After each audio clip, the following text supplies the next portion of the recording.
Bienvenidos a Accesos Denegados, un podcast de historias sobre los atajos que construye la comunidad LGBTIQANB+, para enfrentar al sistema. Nos situamos en Santiago de Chile, desde donde contamos historias para fracturar, destruir, quebrar y disolver los límites, abriendo vías alternativas. Estás escuchando nuestro tercer episodio, titulado Maricas frente al odio y el fascismo. Hoy conocerás las historias de 3 personas que habitan diferentes lugares y experiencias en torno a estas violencias. Pero antes, Wendy Brown, filósofa y politóloga estadounidense, en la introducción de su libro En las ruinas del neoliberalismo, el ascenso de las políticas antidemocráticas en Occidente, dice que la ultraderecha actual se caracteriza por su curiosa combinación de libertarismo, moralismo, autoritarismo, nacionalismo, odio al Estado, conservadurismo cristiano y racismo. Estas nuevas fuerzas aunan elementos conocidos del neoliberalismo, como desregular el capital, reprimir a los trabajadores, demonizar al Estado y lo político, atacar la igualdad y promulgar la libertad, con sus opuestos aparentes, el nacionalismo, el refuerzo de la moral tradicional, el populismo antielitista y demandas de soluciones estatales a problemas sociales y económicos. Respaldan la autoridad al tiempo que presentan una desinhibición social pública y una agresión sin precedentes. Desprecian a los políticos y a la política, y a la vez evidencian una voluntad de poder y una ambición política feroces. Uno de los representantes de la ultraderecha es Donald Trump, el presidente de Estados Unidos. Tomó posesión del cargo el 20 de enero del 2025, y su ascenso vino seguido de una serie de órdenes ejecutivas que tienen como objetivo acabar con lo que él llama ideología transgénero. En su primer día de mandato, Trump dispuso que en organismos federales se reemplazara el concepto de género por sexo. Además, solicitó la revisión de documentos y políticas para asegurarse de que se elimine la identidad de género en todas ellas. En los días posteriores, firmó una serie de órdenes entre las que se excluye a personas trans de las Fuerzas Armadas, se prohíbe la participación de mujeres trans en el deporte, se niegan visas a deportistas trans y quita el financiamiento para terapias de afirmación de género para menores de 19 años, entre otras. Semanas antes, Mark Zuckerberg, CEO de Meta, cambió las políticas de moderación, aludiendo a reafirmar los valores de la libre expresión. Ahora Meta permite los discursos de odio, que se traducen en que se pueda hablar de forma despectiva de la comunidad LGBTIQANB+. Todos sabemos cómo impactan las decisiones del norte en el sur global. En América Latina, el ahora amigo de Trump, Javier Milei, está tomando medidas similares, y sus discursos han tenido graves consecuencias. Ya andaremos en esto más tarde. Ahora conozcamos a nuestras entrevistadas. Mi nombre es Franco Fuica, tengo 45 años, soy un activista trans de expresión masculina, otra masculino, otra masculindo. Soy originario del sur de Chile, de Osorno, y vivo en Santiago llegué el 2013. Llevo como 12 años viviendo en Santiago. Mis pronombres son masculinos. En lo personal, me gusta que me traten de él, pero en lo público prefiero los pronombres neutros, porque siento que puede ser mucho más educativo cuando se hacen públicos, para que otras personas también respeten sus pronombres. Soy un activista trans que fundó OTD Chile, Organización Transdiversidad, en conjunto con otras compañeras en el 2015. Cumplimos 10 años hace poquito. A propósito también de ese trabajo de activismo político que me ha tocado hacer, tanto en la formulación de leyes, en el caso de la ley antidiscriminación, la ley también de identidad de género. En la actualidad estaba trabajando en un proyecto de formación de un fondo para entregarle recursos a organizaciones trans en América Latina, el cual lamentablemente se acabó a propósito de las órdenes ejecutivas que firmó Trump. Eso significó que quedáramos sin financiamiento, pero igual estoy volviendo a mi organización de base, que es OTD Chile. Franco comenta que estudió pedagogía básica en Osorno y que sufrió discriminación mientras se encontraba en búsqueda de práctica profesional. Me sentí bien traumado porque yo terminé mi práctica en una tercera escuela, pero la primera me echaron porque podía violar a los niños. La segunda, yo fui y dije, ¿sabes qué? El primer día, soy una persona trans y la directora me dijo, usted no puede hacer clase aquí. Y después la tercera, me encontré con una escuela muy, muy precarizada, muy precaria, donde terminé la práctica.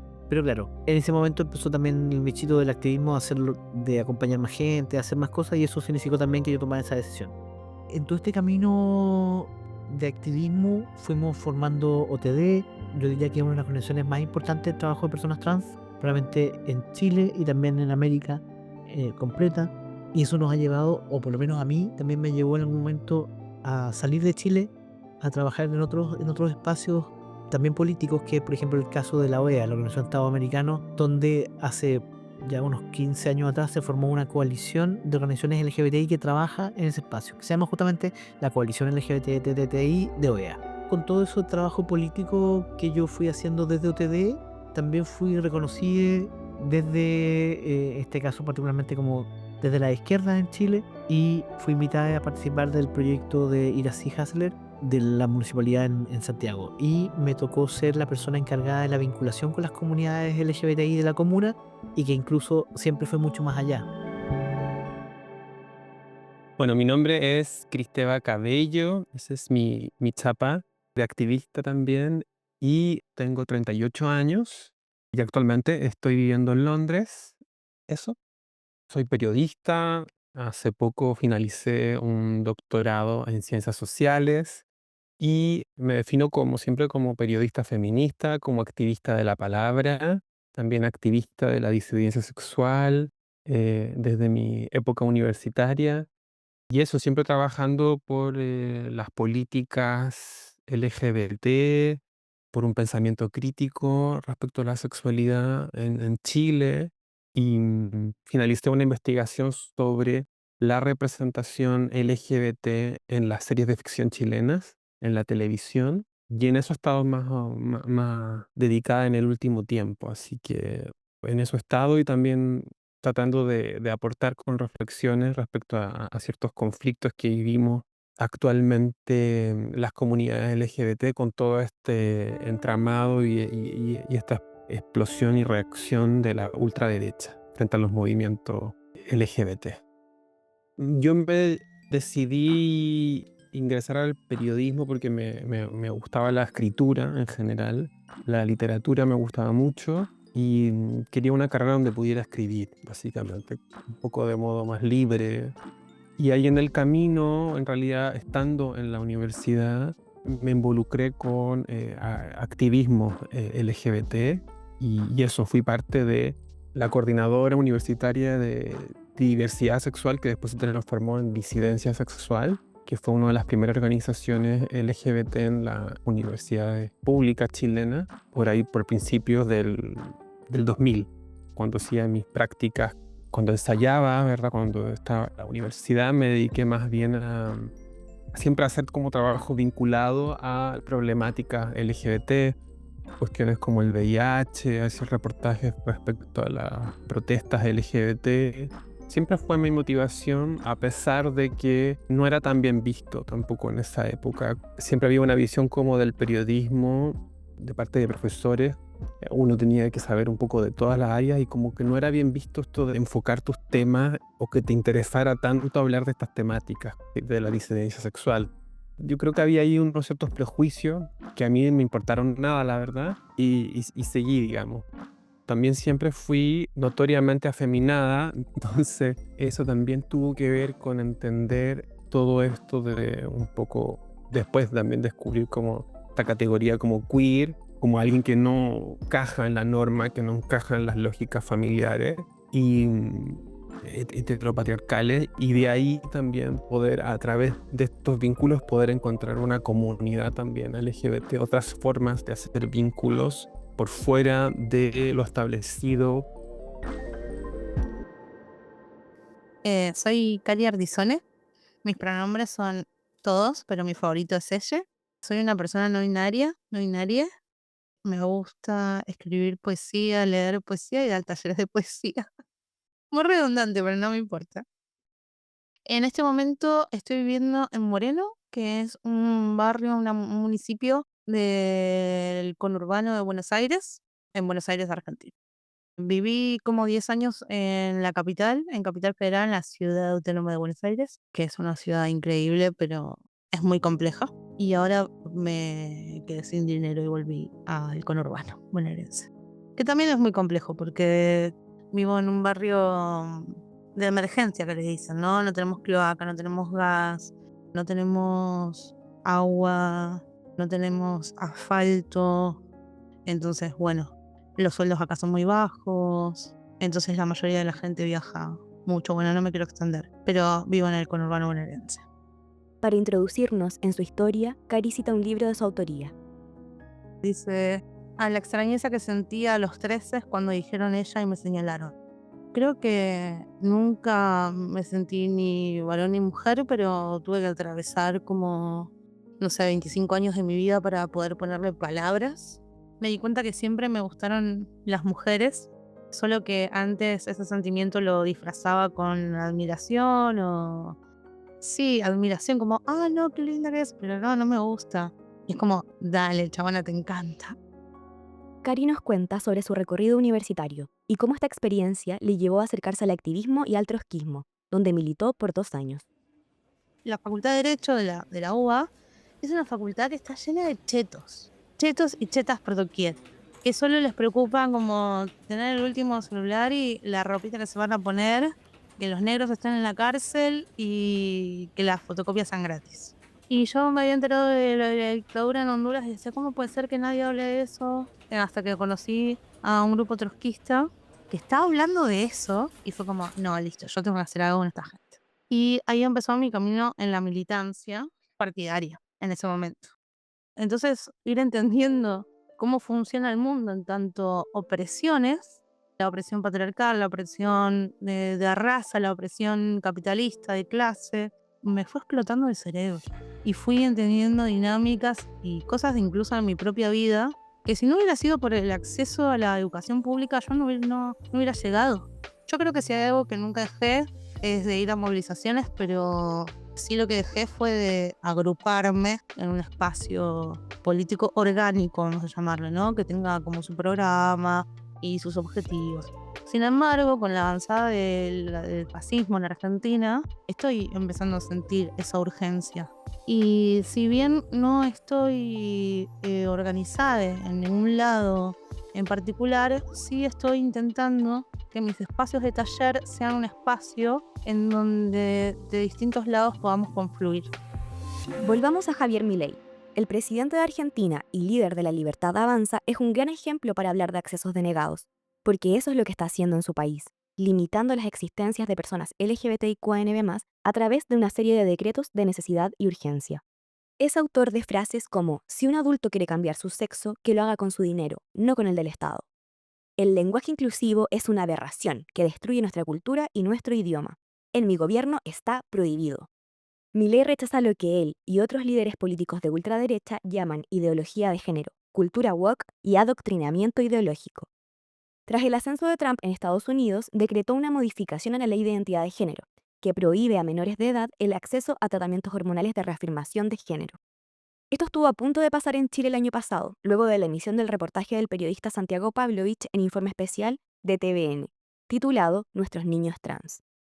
Con un tono estigmatizante y sesgado, este reportaje colaboró con la desinformación sobre las vivencias de infancias trans.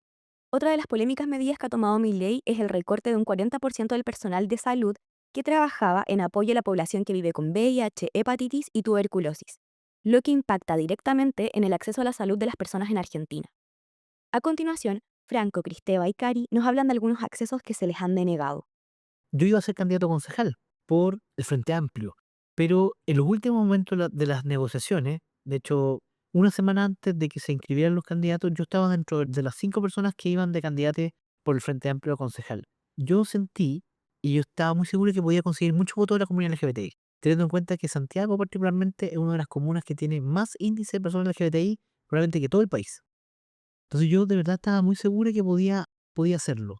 Pero en las conversaciones y negociaciones entre los partidos, tanto el Partido Humanista como el Partido Comunista, que iban en bloque con el Frente Amplio, decidieron que querían más cupos para ellos, independientemente que llevaban ya a la alcaldesa como un gran cupo.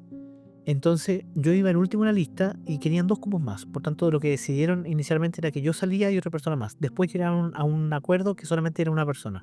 Y la persona que sacaron de la lista fue a mí.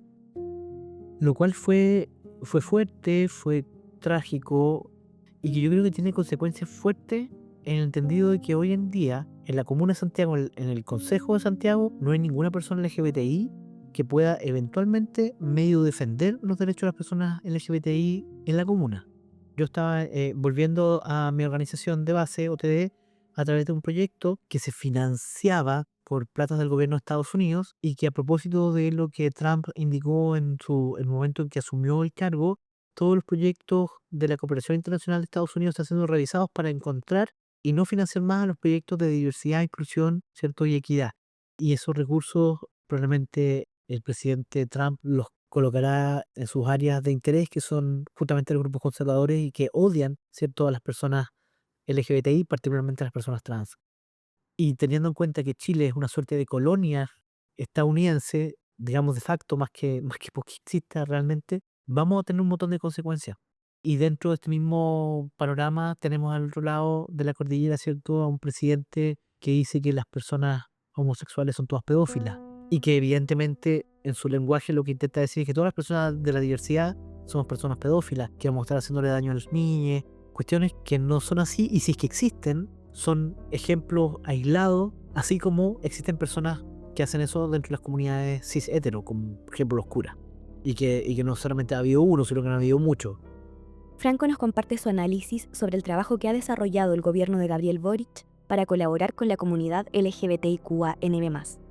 Yo creo que hay una preocupación del gobierno de conocer la situación en la que viven las personas LGBTI, más no se atreven a hacer política pública para las personas LGBTI porque van a tener les van a llevar probablemente a la Contraloría, van a haber juicios. O sea, yo creo que no tienen la fuerza de asumir el costo que significa hacer política LGBTI. Cristeva ha dedicado su trabajo a la educación, participando de proyectos de educación no sexista con estudiantes secundarios previo al 2018. Además, se ha desarrollado en torno al análisis crítico del periodismo y las comunicaciones. Bueno, yo vivo casi hace 2 años aquí, en Londres, en el Reino Unido. La verdad es un reino muy conservador, yo diría. Y la particularidad de Inglaterra es que de acá hay un movimiento TERF muy, muy fuerte, principalmente porque está esta creadora de los libros de Harry Potter, que es toda una industria acá y que es una ferviente apoyadora y financiadora de posicionamiento antitrans. De ahí hay un vínculo, ¿verdad?, entre este feminismo que no tiene nada de feminista, pero este mujerismo esencialista, biologizante, antitrans, que cree que se enfoca especialmente en las mujeres trans y esta idea de esa obsesión que tienen con sus genitales. Y ahí uno ve como estas obsesiones, estas visiones, ¿verdad?, exacerbadas contra los derechos LGBT. Y en este caso tiene que ver, claro, hay un vínculo entre ese movimiento TERF, que es global, y estas posiciones ultraderechas. Y básicamente son mujeres blancas, heterosexuales, privilegiadas, que ven cómo sus posturas y sus posiciones son un poco amenazadas por otro tipo de feminidades, otro tipo de mujeres, tipo de corporalidades. Y también con esta defensa a esta idea de la familia, de la infancia más normativa. Y de acá proviene, por ejemplo, este paper que viene en contra, este retroceso a que exista la armonización a menores de edad. Son estudios con poca base científica, pero que provienen de estos países coloniales, de estos países del norte global, que miran y que observan estas élites blancas, privilegiadas, heterosexuales, es que obviamente los traen y los reconocen, que son países que están reivindicando este rechazo a estos progresismos y que eso además se vincula con eso que tú dices de una posición también anti-inmigrante, anti-inmigración, y que tiene que ver con esto de proteger una familia, una idea nacionalista blanca, heterosexual de estas naciones y que rechaza todo lo que sea gente de color y de otros géneros. Micaela Druyart, quien se autodefine como travesti negra, afrocaribeña, migrante y pensadora antirracista, en su libro El feminismo ya fue, dice sobre las TERF. El terfismo es la colonialidad discursiva que mantiene la ficción de la universalidad de la mujer a secas, y así construyen falsos puentes de sororidad para fines de extracción de experiencias, para demandar inclusión en la colonialidad. Si hay un feminismo católico cuya encíclica es el terfismo, si hay un feminismo policial, militar, castrense, neoliberal, racista, islamofóbico y profundamente colonial, si ya sabemos que estos feminismos están ahí, ¿por qué insistir tanto en usar la herramienta teórica de la AMA para movilizarnos? Dice pensando en Audre Lorde, escritora y activista. Más tarde, Micaela también habla de Europa y dice, debe morir porque colonizó el ser. Solo se puede ser cuando se es blanco, heterosexual, capaz, funcional a los juegos mecánicos del capital, ciudadanos y sujetos de propiedad. Todo lo anterior resume a la humanidad. Volviendo al tema de las TERF, por ejemplo, de las TERFas, es esa comparación idiota que existe, como que también creo que tiene que ver con una crítica al género, que tiene que ver con esta crítica también que viene de las teorías queer a las identidades. a la lógica identitaria, en el sentido de que tampoco es que cabemos en estas siglas LGBT. También son trampas liberales porque nos separan, nos dividen entre identidades, pero a la vez que es esta idea de normalización, que hay que caber en esto y quienes no cabemos un poco nos sentimos afuera, pero esto se sigue ampliando, entonces pareciera que todos ingresamos al sistema, que es como pensar ya ahora hay representaciones LGBT en los medios y somos parte de la comunidad, pero no, a veces son usos de la industria nomás. Toda mi vida fui discriminada por gorda y marrón de diferentes formas, pero voy a contar algunas. Resulta que yo soy fumadora y parece que puede ser que tenga asma, me tengo que hacer estudios. Cuestión que me dio un broncoespasmo y fui a la salita de mi barrio, que es, la salita es como un hospitalito de barrio. Es como vas ahí por emergencias. Como yo estaba con fiebre y me costaba respirar, fui. Entonces la médica me dijo, bueno, tenés que ver a un alergista, tenés que hacerte una placa y tenés que ir a la nutricionista también, porque tenés que bajar de peso. Ah, bárbaro, dije yo. Listo. Seguro que si bajo 50 kilos, mis pulmones se curan. No tiene nada que ver con que fumo hace 20 años. Eso en cuanto a la forma de mi cuerpo.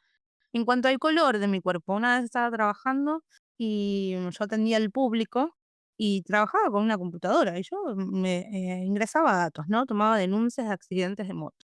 Y viene un señor y me dice, oh, mirá qué bien que tecleas, ¿eh? La verdad, tecleas muy bien, muy rápido.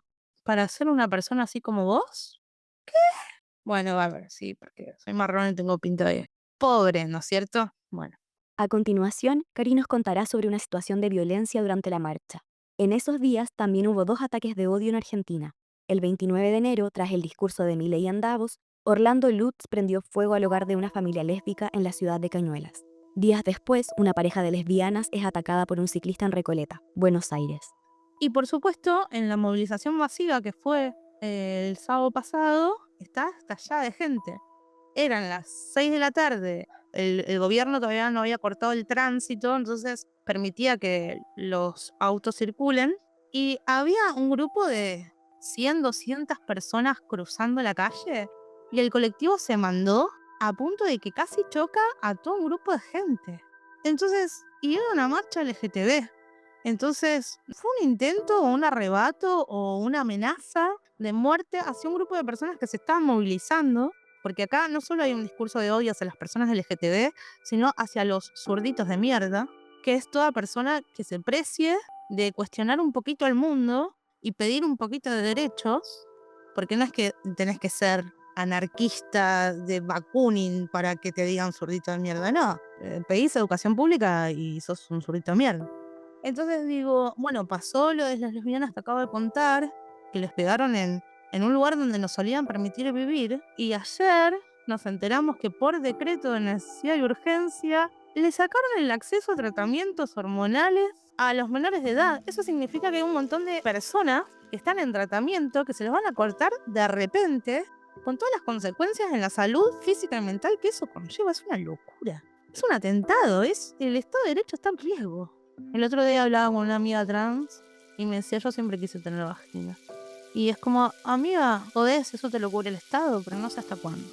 Unas amigas se van a casar. Amiga, cásese mañana porque no sabemos hasta cuándo. Una forma de resistir ante estas violencias es la movilización. El 1 de febrero se llevó a cabo en Argentina una marcha LGBTIQANB+, antirracista y antifascista, en respuesta al discurso de Javier Milei en Davos. La convocatoria se replicó en otras partes del mundo, entre ellas en Chile. Frente al consulado argentino se bailó al ritmo del tango. Aquí, Franco Cristeva y Cari nos cuentan qué podemos hacer y cómo fortalecernos para enfrentar este panorama político. A través de sus relatos, les tres nos hablan de espacios desde donde podemos construir estas vías alternativas. Hay cuestiones que hemos ido descubriendo con el tiempo en nuestras comunidades y que creo que son importantes, aunque suene muy cliché. Pero, por ejemplo, creo que el mirarnos con ternura es una cuestión muy importante. El mirarnos con cuidado, con cariño, pero también entender que la batalla cultural que estamos librando es una batalla intensa como la Edad Media. Una batalla intensa donde muere gente, donde efectivamente vemos que la gente se va. Y quienes se van no son los generales de la batalla, o sea, se van la gente que está en las calles, la gente que no tiene familia, la gente que no tiene trabajo, esa gente es la que empieza a desaparecer. Yo siento que la honestidad es uno de los valores más importantes que nuestra comunidad requiere. Pero el cuidado, el que aprendamos a cuidarnos, a querernos, a respetarnos, en un nuevo acuerdo LGBTI en Chile, creo que es el que nos pudiese llevar a tener un mejor resultado. Lo que finalmente el fascismo busca es eliminarnos. O sea, las lógicas de la blanquitud básicas que vimos, no sé, por el tiempo de la Segunda Guerra Mundial, son las mismas lógicas que se van a imponer ahora. O sea, el qué tan raro eres, qué tan raro te ves, y la única forma de salir de eso va a ser con esos cuidados. Tienen que también irse generando nuevos actores y actrices que coloquen recursos. Por ejemplo, el Estado de Chile debiese tener un fondo para organizaciones LGBTI. Claro, pueden postular a cualquier fondo, pero eso no garantice que vayan fondos destinados a temas LGBTI. Las organizaciones que tienen más recursos también debiesen empezar a ver cómo apoyan a comunidades que están un poco más alejadas, a comunidades que podrían con un poquito de impulso mejorar sus condiciones de vida y sucesivamente ellas mismas poder seguir mejorando otras condiciones de otras personas. Creo que esa es la forma, porque finalmente el camino es sobrevivir, pasar estos 4 años de Trump, sobrevivir, y que en Chile la derecha más dura no llegue. Y digo más dura porque creo que mientras no tengamos una figura dentro de la centro izquierda o la izquierda más de izquierda, nuestro camino va a ser llegar eventualmente a Evelyn Matei, ya que creo que puede ser mala, pero puede ser que no signifique o su presencia no sea muerte. Que también podamos tener la fuerza de ir a golpear la mesa de esos gobiernos que, aunque sean cercanos, tienen tanto temor y tan poca información a veces para hacer cosas por nosotros, que va a ser muy necesario también que dentro de los compromisos que asuman que deben haber mejoras para las personas LGBTI, siempre. Y un encuentro impresionante, ¿verdad? Por ejemplo, que se ocupe ahora disidencia sexual, es un poco más usado lo no binario, ¿verdad? Que era un concepto inimaginable, pero hace 10 años. Reconocer, valorar también todo este aprendizaje que tiene que ver con un aprendizaje histórico reciente. También estas luchas han sido recientes. 2018, o sea, no han pasado ni una década de esta explosión de este movimiento que fue global, que ha impactado a las industrias en general, y creo que hay que poner en valor eso. Quienes son más normales llegan a ser más normales, se adecúan a cierto ideal que tiene que ver también con un ideal de clase. Entonces, quienes viven vidas más precarias, la gente más pobre o más marcada por la clase, por el color de piel, también son otras experiencias que hay que reconocer, que a veces eso se ve en el cine, en la literatura, y por eso es impactante, por eso logran reconocimiento, como Camila Sosa, por ejemplo, que pone la figura travesti, como lo sigue siendo la MBL, Hija de Perra también, que mostraba estas figuras de cómo era ser travesti, y que es como eso completamente borrado y negado incluso por el mainstream. Y eso diría que hay que volver a esos vínculos, a esas formas de acción colectiva. Y también creo que las teorías queer nos aportan también un poco de humor, más que humor, como también un poco de parodia, poder leer estos Trump, estos Milley en los excesos que tienen, ¿verdad? En estas pasiones, en esta pasión masculina, así como desesperada, como estas rabietas de niños, esta masculinidad que se exacerba, que es violenta, que está en posiciones de poder, que está con los privilegios, está con la elite. Creo que es necesario también en los espacios universitarios hacer más vínculo entre quienes investigamos y educamos sobre género, sexualidad. Creo que todos quienes somos educadores o comunicadores en género, sexualidad, disidencia, hay que hacer más vínculo en ese sentido, porque estamos vulnerables también. Hay mucha vulnerabilidad de que estos programas o estos cursos se borren del mapa, que sean perseguidos. Han habido intentos. Pienso que hay mucho ahí por hacer, por educar, por transformar, por valorar los espacios que hemos creado, por reconocer nuestras historias. Creo que eso es importante para resistir. Pensando en hacer red, el año pasado fui al Festival de Poesía Sudaca Queer que hubo en Bolivia, que se hace cada 2 años, y ahí empecé a construir y sigo construyendo redes con poetas de allá, y conocí poetas bolivianos y poetas de Perú y poetas de acá también que no conocía, y me parece muy clave a nivel cultural, en tanto mi rol de escribir poesía y dar talleres, poder ir generando estos enlaces con otras personas que tengan vivencias parecidas, más que vivencias, dolores, ¿no? Dolores parecidos, porque igual el ungüento que nos sirva a una quizás nos puede servir a más. Hay un poema de Lemebel que se llama Manifiesto por mi diferencia, que en un momento dice: yo hablo de ternura, compañero.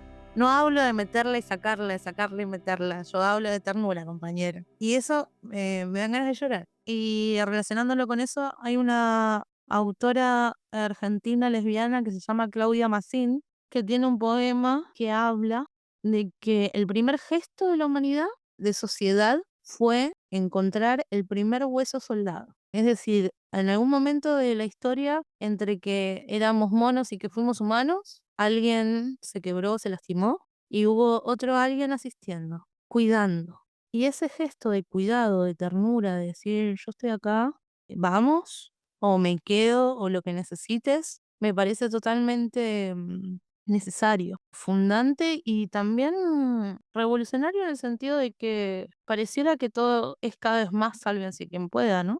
Me parece muy importante las asambleas barriales que se empezaron a generar desde el primer gran DNU de Milei, en que nos enteramos que lo publicó y salimos todos a la calle y por barrios nos fuimos organizando. Y ahora con el último ataque de Milei, ojalá hubiera sido el último, con lo que dijo en Davos, surgió la asamblea LGTB antifascista, antirracista. Entonces me parece que esos espacios de base en donde uno puede ir a compartir su experiencia y también, no solo su experiencia, me parece que es muy tierno ir a encontrarse con otra que está en la misma y que tiene ganas de tirar para el mismo lado que uno.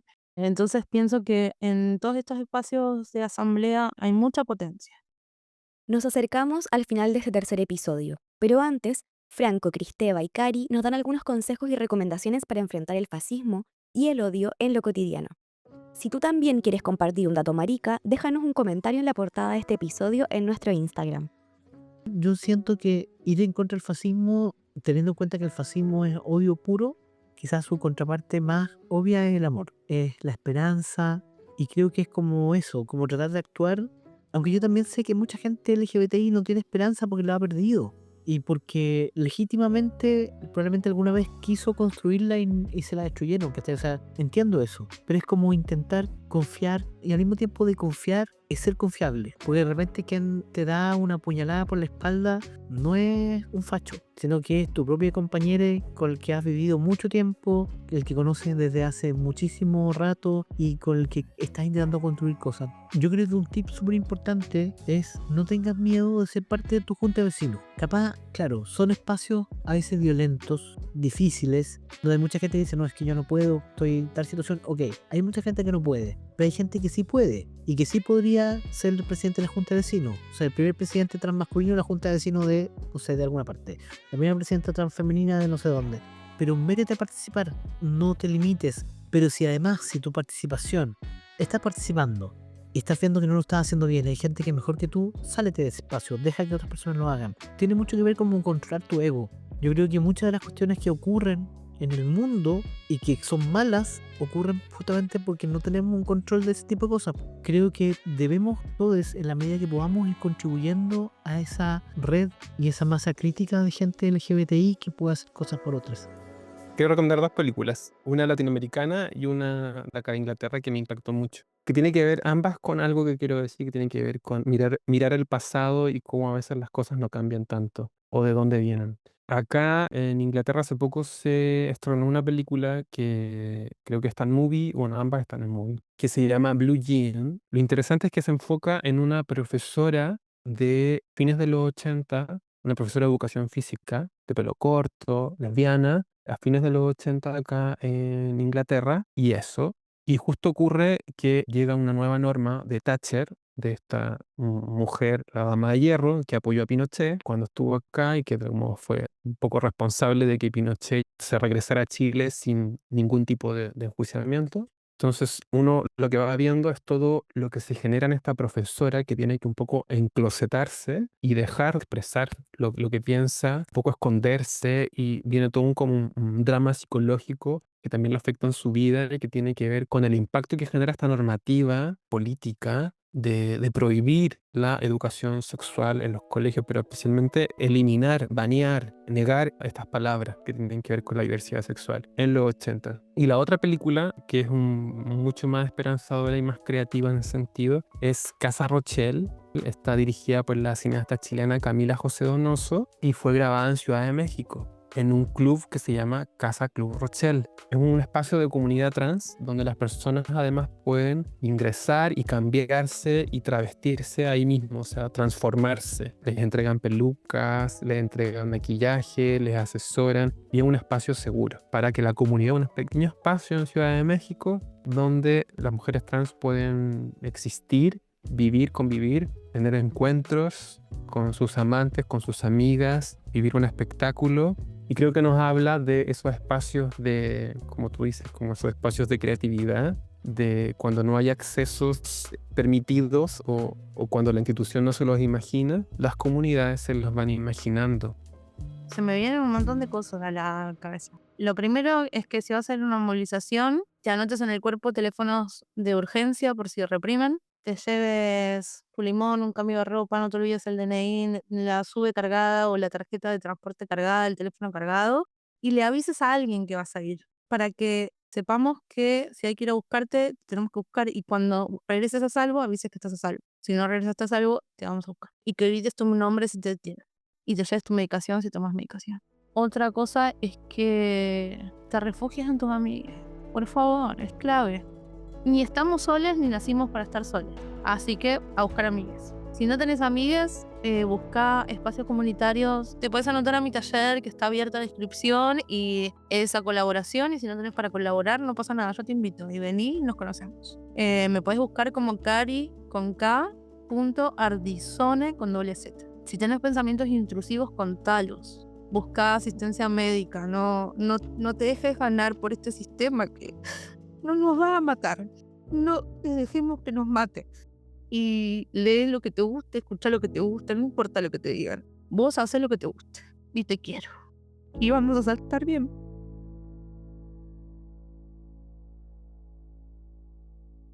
Llegamos al final de este tercer capítulo. Gracias a Franco, Cristeva y Cari por compartirnos una parte de sus vidas y sentires. Gracias a ti por escucharnos. No olvides compartir este episodio con tus amigues y escribirnos contándonos si resonó en ti en @accesosdenegadospodcast en Instagram. Nuestro DM está abierto, queremos leerte y que nos cuentes cuáles son las historias que quieres escuchar.